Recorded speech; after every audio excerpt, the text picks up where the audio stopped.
Hey guys, welcome to the very first video on my brand new channel, Black Metal. And isn't that a great name? Because, you know, I'm gonna be talking about metal, and I'm black.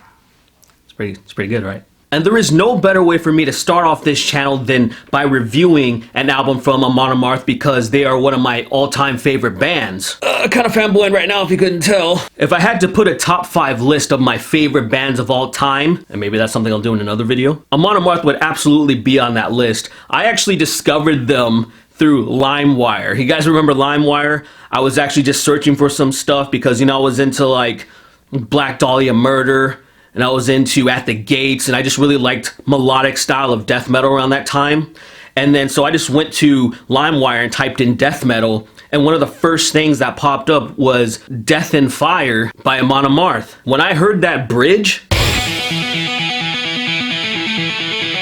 100% steal the deal for me. But now we're going to talk about their 11th studio album, BERSERKER. And that is, how insane is that? 11 albums. And then of course other things that they've done. But it's just insane when I think about it. You know, what an accomplishment for a band to just keep going on, you know, just pushing through like for freaking like 2 decades or something. Now I'm going to be honest, I somewhat fell off the Amon Amarth train a while ago. Like I would listen to the newer albums and I'd be like, oh yeah, this is good stuff. But it wouldn't like really just capture me. It wouldn't really rope me like their older stuff did. And I always thought, like, is it a nostalgia thing? Is it just like, well, what is it exactly? And I think it's a little bit of both. I think some of their earlier albums, especially when it comes to my favorite album, With Odin on Our Side, there's a lot of things that are nostalgic because it reminds me of the year 06 when I graduated high school.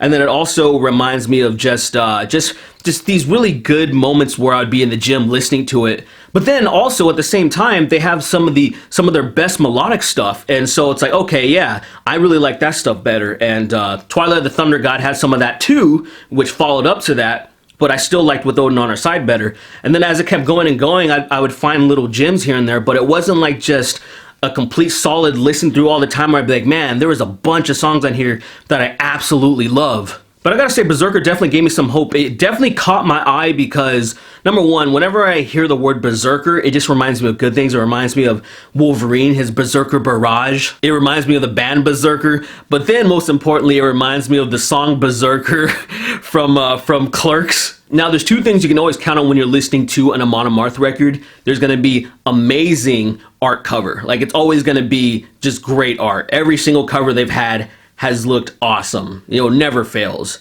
And the second thing is you're gonna have a concept. And I'm somebody who loves concept albums, and pretty much they're almost a concept band, technically. Like, some people want to call them Viking metal. And I don't know if I'd call them that. I would just say, you know, want to classify it as melodic death metal to give people an idea of what it's going to sound like. For somebody that has never heard of Amon Amarth, I would say, oh, do you listen to melodic death metal? Then you'll probably like them, you know, because you don't want to say, do you listen to Viking metal? Because then you'll probably like, because you'll be like, well, any metal band can talk about Vikings, so what exactly is that? Now let's talk about some of the tracks that they have on this bad boy. So they kick off the album with a song called Fafnir's Gold, or Fafnir. I'm not sure how to pronounce that. I apologize if I butchered it. And I really like it because it has this really nice melody and acoustic guitars, which I love when bands start off albums or songs like this, and then you remember that because it usually kicks into the chorus, and that's exactly what this song does, and I really appreciate it. Especially, it reminds me of the song The River from Parkway Drive.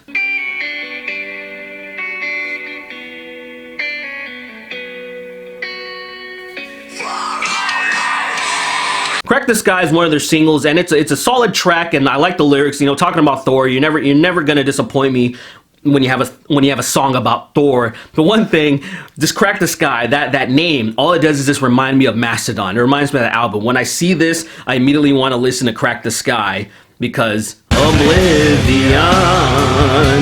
The best track on this album, in my opinion, is Mjolnir, Hammer of Thor.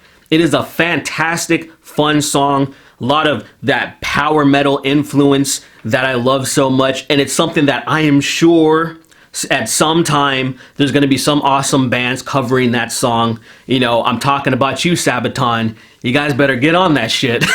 Raven's Flight's another single off this album. They actually made a music video for it. It's definitely one of the better tracks off this album. It hits all the cues that they're known for, especially, you know, they're known for doing the windmill headbang, and then you hear a part of the song and you just know where it comes in.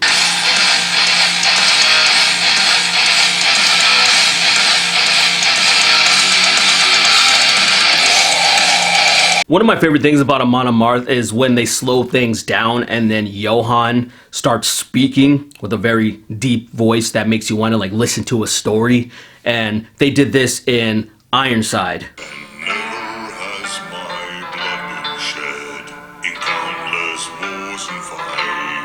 How fucking cool is that? And good old Amon Amarth likes to end their albums, have their outros be pretty epic, and they didn't disappoint with Into the Darkness.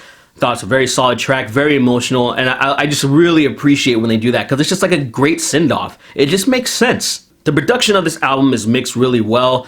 I liked Yom's Viking a little bit better just because the bass stood out a little bit more. I love bass in metal. That's something that a lot of bands like that are in the melodic death metal or death metal genre itself, that a lot of times they don't really focus that much on it. Like they'll have little parts here and there where they'll isolate the bass, but then once the guitars kick in, it's masked, you know? And I'm always like, damn, I love the bass so much. I wish that they would really make it pop or give the bassist a little bit more to do. Kind of like the Sun Eater album from Job for a Cowboy.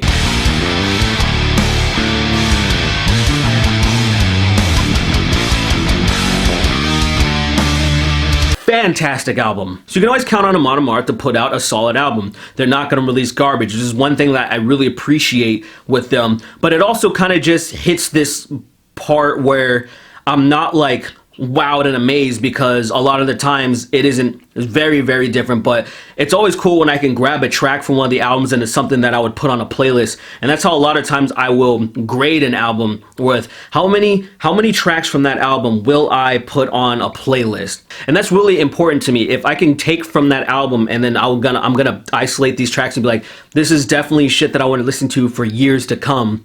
And so there's two tracks, especially Mjolnir, Hammer of Thor. I think that is a fantastic track. Raven's Flight is really good. It's very catchy. It's a nice track, but everything else is kind of just solid and not really like just amazing to me. So with that being said, I want to give this a 7 out of 10. And that's the bottom line cut. Just kidding. But what do you guys think of this album? Let me know what you think in the comment section below. Let's get a little bit of a conversation going. And thanks for watching Black Metal.